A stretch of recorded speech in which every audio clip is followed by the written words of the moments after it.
On a sunny Father's Day, Sydney's peaceful suburbs were about to witness an event that would shock the nation and become part of Australian history. What began as a typical Sunday afternoon at a local pub would soon erupt into a brutal clash between rival motorcycle clubs, leaving a trail of bloodshed and heartbreak.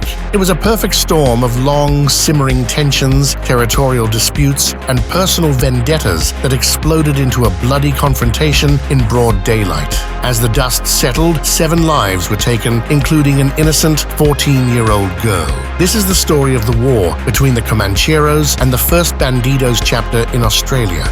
It all began in 1968 in the suburbs of Sydney, Australia, when a Scottish immigrant named William Jock Ross planted the seeds of what would become one of Australia's most notorious motorcycle clubs. At age 17, Ross had enlisted in the British Army and spent 7 years clearing minefields left over from the Second World War in Libya. After his honourable discharge, he went on to settle in Australia, making his home in New South Wales. In 1968, he founded the Comanchero Motorcycle Club, with the name being taken from a John Wayne film, The Comancheros. Ross formed connections with people who liked riding motorcycles and drinking in the pubs along a coastal road north of Sydney. He persuaded them to join the Comanchero MC. He also appealed to Australian veterans of the Vietnam War, empathizing with their experiences and offering them a place of acceptance in the club. The Comancheros started small, with just a handful of people drawn to Ross's charismatic character and the promise of brotherhood. But under Ross's iron-fisted rule, the club quickly expanded. Among some of the first members was a man by the name of Caesar Campbell, who went from being the president of the Gladiators Motorcycle Club to a nominee in the Comancheros. Campbell's transition was quicker than usual, earning his patch in just 6.5 months instead of the standard 9. This fast tracking was part of a strategy to recruit Caesar Campbell and have him convince his brothers to come along with him. The Campbell brothers were known for their fighting skills and loyalty to each other, and Ross recognized that bringing the Campbell brothers into the Comancheros would significantly boost the club's power and reputation. Along with them came the McElwain brothers, who were also very useful with their fists. Together, the Campbells and McElwains formed a tight bond and a formidable physical force within the club. Another notable member was Anthony Spencer, also known as Snoddy for short. Spencer came from a troubled background and found in the Comancheros the family he never had. Eventually, Ross dubbed himself as Supreme Commander, and under his leadership, the club was ran like a military unit, complete with weekly drills and a strict chain of command. Their reputation for violence quickly grew, fueled by frequent clashes with rival motorcycle clubs. In one incident, an altercation broke out at a pub between the Comancheros and a rival club known as the Warlocks. The Comancheros organized a raid on what they believed to be the Warlocks clubhouse, only to find out that they had attacked a private home belonging to a Warlock member. This violated a strict Comanchero rule which prohibited attacks on personal homes. The incident caused a rift within the Comancheros, and many members like Caesar Campbell were furious. However, other members celebrated the attack, which led to some internal tensions and raised questions about the club's direction and values. Another example, in 1983, the Comancheros became involved in a dispute with the Loners Motorcycle Club. The Comancheros raided their clubhouse and left 3 loners beaten bloody. When the loners arrived in a back alley for a meeting of truce, they were surrounded by the Comancheros, armed with baseball bats, who took away their colors. They were then forced to become a feeder club known as the Bandoleros. The Bandoleros' main purpose was to serve as a club for prospects that allowed the Comancheros to carefully vet potential members before granting them full membership.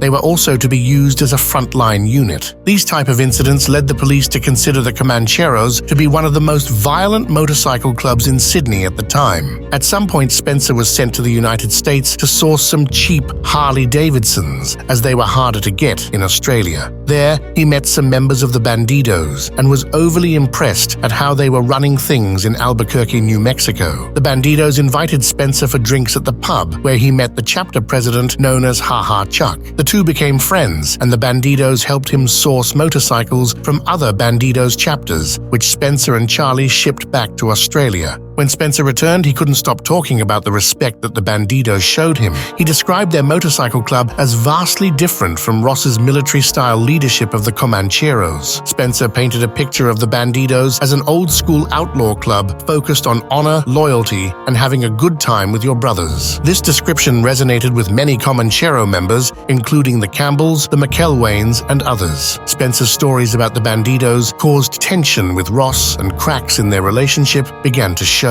There was a clear divide between the members at that point, as heated arguments were frequent and fights would occasionally break out. Some members didn't like the drills, and they didn't like how some of the prospects were being rushed through and patched up, and it would be around this point that the Comanchero MC started suffering. Now, there are several theories around to why the Comancheros began to fall apart at that point, and one theory involved a scandal. According to Caesar Campbell, who was now a sergeant in the club, a serious breach of trust occurred when Ross was allegedly caught in a compromising position with the wife of a fellow member. Campbell said the incident was a direct violation of one of the club's rules, specifically Club Rule 4, that said any member found guilty of screwing another member's old lady or taking advantage of a rift between them for future conning up will be thrown out. Caesar Campbell decided to enforce the Comanchero rules by having a hearing, which Ross avoided by not showing up. When he finally attended the third meeting, Ross announced that he was splitting the Comancheros into two separate chapters. The anti-Ross Comancheros were free to stay at a Birch Grove Mansion clubhouse under the leadership of Spencer, which included the Campbell brothers, the McElwains, and Charles Skiberas, while those loyal to Ross relocated to Western Sydney. Years later,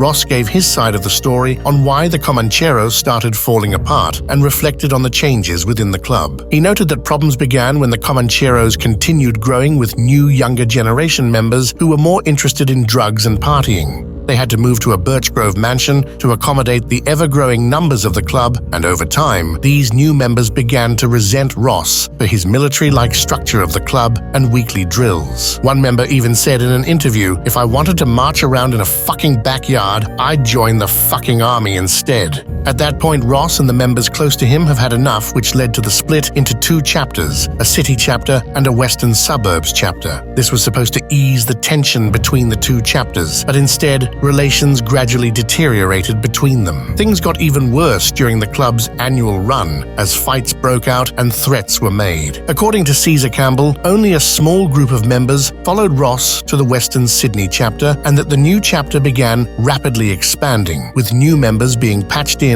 after only a few weeks, a practice that went against the club's traditional standards. This accelerated recruitment was the final straw for the city chapter, and at a meeting in Birch Grove, a vote was held to permanently break away from the Comanchero Motorcycle Club. When the vote was finally called, it was nearly 100% of breaking away by burning their colors and deciding their next steps as a group. Spencer was tasked with informing Ross of the decision, and the next afternoon, with the entire chapter present at the Birch Grove clubhouse, a drum was lit and the Comanchero leather vests were thrown into the fire. At this point, the group didn't know what to do going forward. Some wanted to join the Angels, some wanted to join the Rebels, and others wanted to go independent until someone suggested, "What if we become Bandidos?" Spencer got on the phone with Ha Ha Chuck, who said he first had to check in with Ronnie Hodge, who was the president of the Bandido Nation, and within a week they received the green light paving the way for Bandidos International. The new set of colors were immediately prepared, and Caesar Campbell had the patches sewn onto a new vest, which marked the first official Bandidos presence in Australia. Spencer took on the role of president, and Caesar became the sergeant-at-arms. Years later, during an interview, Ross commented that even though he felt betrayed, he was relieved when he heard the news, and that he was even somewhat glad. In his own words, he said, "We didn't want him." Over the next few months, tensions between the Bandidos and Comancheros escalated rapidly. Ross and Spencer got in contact over the phone, and after the two exchanged some harsh words, war was officially declared between the two clubs in 1984. What began as fistfights in local pubs quickly intensified to the use of guns and attempts to run motorcycles off the road. All of these events events would set off a chain reaction that led to a catastrophic confrontation on Father's Day, September 2nd, 1984, at a swap meet organized by the British Motorcycle Club at the Viking Tavern. Typically, these events were opportunities for bikies to come together peacefully, browse motorcycle parts, and enjoy a day out with their families. The morning started off as expected, with attendees in good spirits, looking forward to lunch and the day's activities. However, the atmosphere shifted dramatically around 1 p.m. when 19 Comanchero members roared into the parking lot armed with weapons. Despite being a bikie event, their arrival created an immediate sense of unease among the crowd. Ross got off his motorcycle with a walkie-talkie in hand, clearly prepared for more than just a casual meetup. The Comancheros got into strategic positions around the parking lot in what appeared to be a premeditated plan. Time ticked by, and the Comancheros were getting impatient. They finally lowered their guard, and Ross went into the tavern thinking that the Bandidos weren't coming to the event. However, around 1:20 p.m., the Bandidos showed up with 34 motorcycles, and on top of that, several vans which they parked on the western side of the tavern. A vehicle then pulled up and blocked their exit, trapping everyone in the parking lot. The Comancheros were outnumbered, but the Bandidos were unarmed. When the Bandidos noticed shotguns on the hips of the Comancheros, they decided to close the distance, possibly hoping to disarm the Comancheros if necessary. Caesar Campbell confronted Leroy, the sergeant-at-arms of the Comancheros, and both agreed to settle their differences with fists, rather than firearms. However, peace only lasted so long as a shotgun discharged into Caesar's brother Snake. He was hit in the gut, and blood was everywhere. Spencer rushed to the back of his station wagon, calling over the Campbell brothers Chop and Shadow. He threw out all of his camping gear from his pig shooting trip and pulled out the only two guns they had, a .357 carbine and a shotgun. Spencer was now firing at the Comancheros from behind the station wagon, and some of the Bandidos managed to pick up shotties and ammunition from off the ground and returned fire too. Eventually, one of the Campbell brothers' Shadow was hit by a single shotgun pellet in the throat and passed away instantly. The same happened to his brother Chop, as he had 6 pellets go through his chest. Their brother Caesar Campbell was hit with many shots to the head and body, and he was one of the first people from the tavern to be transported to the hospital. A 14-year-old girl, Leanne, was shocked by what was unfolding before her eyes. One witness explained that one bikie seemed to be in a rage, firing in all directions when suddenly, in what felt like the blink of an eye, the girl was caught in the crossfire and dropped to the ground. The Comanchero Vice President Foggy and Sergeant-at-Arms Leroy were also hit, and they passed on the spot along with 2 other Comanchero members. Apparently, while all of this was happening, the patrons inside the Viking Tavern remained ignorant to what was going on outside. They were inside watching the Blues Brothers film on the bar's television until the Comanchero Kraut stumbled in with his left arm almost severed into 2 because of a shotgun blast. Ross realized that he'd been caught off guard and ran out of the tavern holding a machete in one hand and a pick handle in the other. Seconds later, Ross took a bullet to the foot, forcing him to stumble forward. It was then followed by another round into his chest and head that took him down. Out in the distance, there was a young girl by the name of Linda sitting inside of her pickup truck reading a book before a round hit her windscreen. She explained that after taking cover, she felt anger and she decided to use her camera as a weapon.